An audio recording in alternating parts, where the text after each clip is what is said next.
Espen Kraft's video on hardware scams blows up.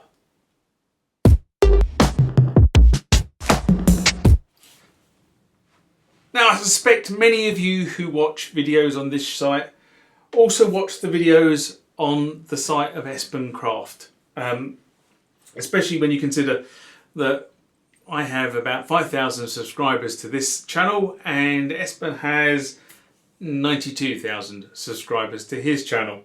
So, and we kind of sort of work in similar orbits, although he's far more into sort of producing and his gear videos as well. Anyway, the crux of this is that a couple of weeks back, Espen released a video called The Great Synthesizer Scam and How They Reel You In. And following the release of this video, which has, at the time of recording, over 50,000 views, lots of individuals have released videos either supporting, rebuffing, or partially supporting and partially rebuffing the views that Espen has raised in this video. But the video has opened up a debate on the whole purchasing hardware to create music and why should you buy synths, especially the ones that he mentions. Remember, like, comment, subscribe to the channel. Go over to Instagram and follow me there. Go over to Facebook, follow me there. That's where the normal notices are. And consider becoming a Patreon.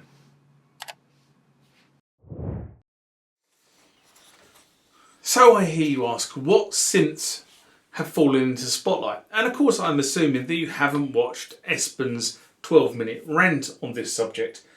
But it is actually quite a good watch, so I do suggest you go over to Espen's channel and watch the video that is, what did I say it was called? The Great Synthesizer Scam and How They Reel You In.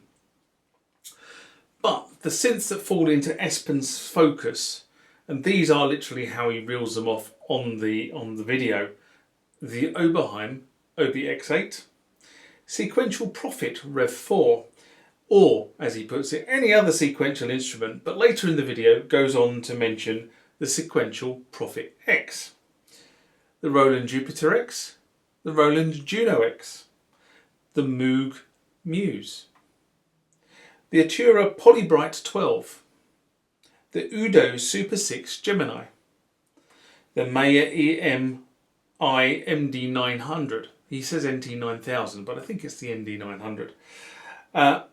Any synthesizer clone from the Black Corporation. He doesn't actually specifically name any clone, he just says any. Melbourne Instruments Nina synth, and the final one that he mentions in the video is the Groove Synthesis Third Wave. He then at some point in the video also goes on to say, and there's those of you that are screaming at the video about Behringer and saying, well, yeah, Behringer's clones are going to save the day, and then he turns around and basically says they will break. And that kind of is a summary of all the synthesizers that he mentions in his video. So the question really is, what do I think? Well, you know what? I'm going to probably exit stage right on this one and say I'm not going to mention any of the synths that Espen has called out above. Now, I will at this point say that I made some comments about the Oberheim OBX8 when it was released and about the price of the synthesizer when it was released. And there were comments going backwards and forwards on my channel for probably several months after that video was published, saying I didn't know what I was talking about in terms of the fact that I thought the Oberheim OBX8 was overpriced. Putting that to one side, what I am going to pick up and on the point that he makes, and I think is absolutely true, and that point is he makes the point that these high-end machines are basically computers. And they're running operating systems that produce sound. And in many instances, these computers are digitally modelling an analog circuit. And I'm going to pause there. And the reason why I paused is to take the covers off these two. Because my next point actually concerns these two devices sitting behind me. Let's be frank, I've said for years that this instrument, this called Kronos, sitting behind me, is a Linux computer, running software engines that produce the functionality that we've come to know, or I've come to know and love, as the sound of the chord Kronos. The instrument sitting above it, this one here, is running an operating system that models the OBXA, or the Oberheim machine. The sounds between the UBXA and OBXI are so close that only a really good trained ear can hear the difference between the original and the clone, which after all is what Behringer set out to do. They set out to make it so close that you could substitute that instrument for the original. In the case of the Kronos that's sitting on the bottom tier here, there's no argument that that is a computer. It has a CPU, it has memory chips that can be expanded, it has inputs, it has outputs, it has a hard drive for data storage and recovery, and it runs a commercially available Linux operating system.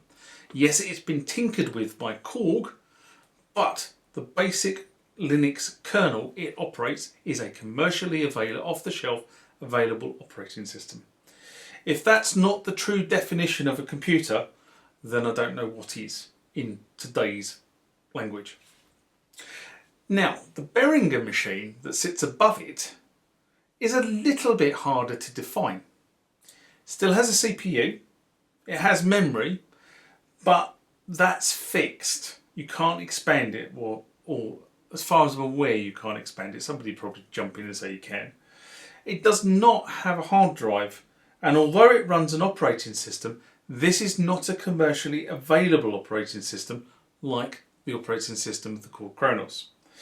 Behringer have been open that their clones use an ARM chip technology to create the model environment that they use to then recreate the synthesizer they are modelling. Finally, Behringer have written the software that uses the modelling technology to reproduce the soundscape. Now, I've said on my channel for years that the high-end workstations, the ones that compete with the core Kronos, are all running the same pattern that the core Kronos uses. They're a computer at their heart, and that goes for all the high-end arrangers as well. They're all kind of the same nowadays. Now, many of the synths that Espen highlights, I think, follow the route of the Behringer machine. I haven't dug into those synthesizers to really understand how those synths have been put together, but what I've said above about them having a CPU, having memory, having an operating system, I believe follows the pattern that Behringer have used to create this UBXA. And therefore, therefore Espen makes a very valid point. If Behringer can do this for $1,000, why are other synths costing so much money? Now, personally, I'm not a fan of the VST. It doesn't mean I don't use them. I do use them, but I'm not a fan of them. You know, if I was to be brutally honest, I mean, I do use them quite a lot because these Muse receptors that sit in the bottom of this rack here, that's all they are. They're effectively glorified VST players, and I love using those.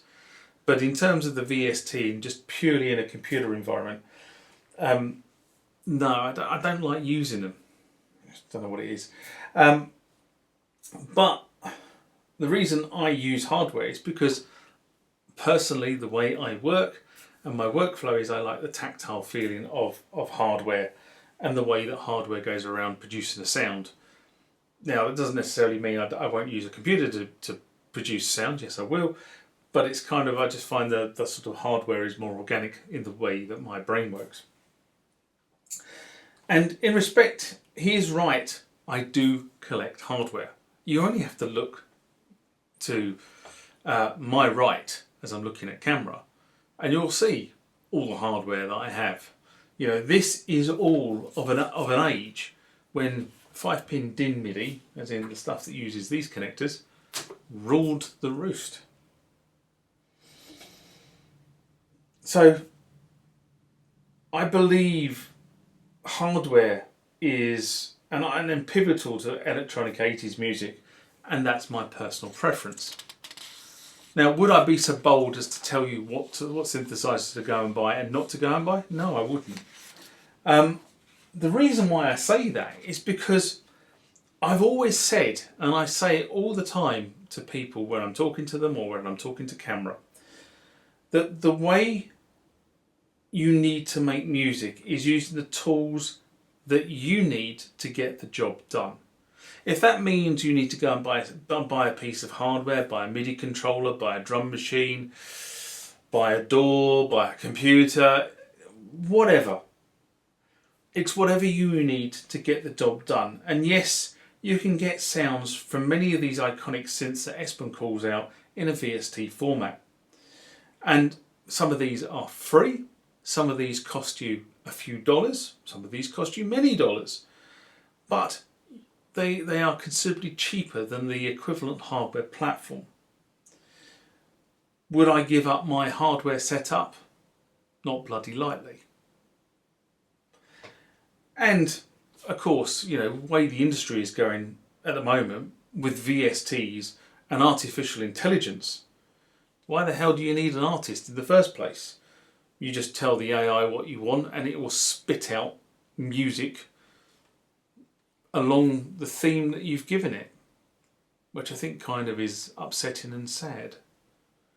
Espen makes the comment that Behringer equipment will break down.